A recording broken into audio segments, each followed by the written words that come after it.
Pemirsa dikenal sebagai salah satu objek wisata. Siapa sangka Desa Adat Penglipuran memiliki kebun yang dihiasi dengan beragam tanaman bunga, dilengkapi dengan kafe kebun bernuansa alam. Sekar Anugerah Penglipuran, selain menjadi pusat pembibitan tanaman hias, tempat ini menjadi salah satu objek wisata pilihan bagi wisatawan yang ingin menikmati keindahan bunga sambil menikmati secangkir kopi.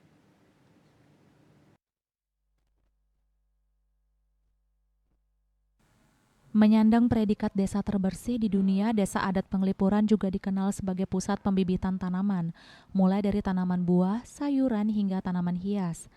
Salah satu tempat yang menjadi pusat pembibitan tanaman hias sekaligus objek wisata kebun yang menawarkan fasilitas sebuah kafe bernuansa alam bertempat di Desa Adat Penglipuran. Sekar Anugerah Penglipuran hadir memberi warna baru bagi pariwisata di Kabupaten Bangli. Kabupaten yang dikenal memiliki udara bersih dan sejuk berpotensi sebagai tempat yang cocok dilakukan budidaya tanaman khususnya tanaman hias.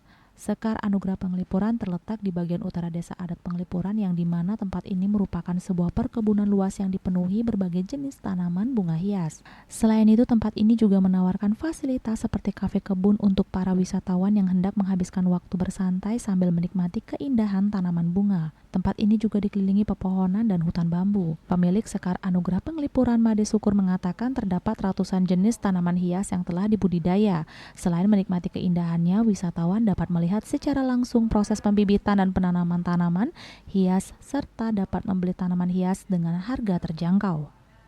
Yang ada di sini setelah saya pindah ke tempat yang baru ini dari tahun 2019 lah. Nah, itu ternyata di sini dengan tanaman yang sama kita bisa kembangin tapi bisa menambah. Artinya salah satu tempat buat ngopi lah di sini. Nah, kita setelah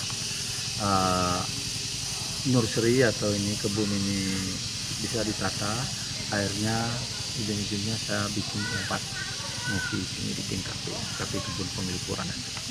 Nah, dari kafe ini sama kebun ini bisa artinya memecah wisatawan yang datang ke Penglipuran, bukan hanya di desa saja, berarti bisa mereka berkunjung ke sini di samping sambil ngopi bisa menikmati lah tanaman hias yang ada di sini. Agrowisata ini ya di samping ada di dalam hutan bambu. Nah, di sini di poin utama kita kan memang produksi tanaman yang memang untuk dijual, bukan untuk dipakai tempat selfie aja. Itu karena memang produksi tanaman hias utama. Nah, itu adanya kafe di sini, mereka bisa ngopi, bisa menikmati tanaman hias dan bisa melihat teman-teman yang kerja langsung di lapangan. Nah, mereka di samping bisa ngopi, bisa membeli tanaman juga. Syukur menambahkan Sekar Anugerah Penglipuran tidak hanya melayani wisatawan, tetapi juga sebagai pusat tanaman bunga hias yang juga dijual kepada para pedagang tanaman bunga hias seperti di Renon Denpasar dan Ubud Gianyar. Di sisi lain, pihaknya juga mengungkapkan Sekar Anugerah Penglipuran dapat menjadi salah satu objek wisata di Penglipuran yang menawarkan kenyamanan bagi wisatawan yang ingin menghabiskan waktu berlibur akhir pekan bersama keluarga dan orang terdekat. Bunga Widrayani, Bali TV.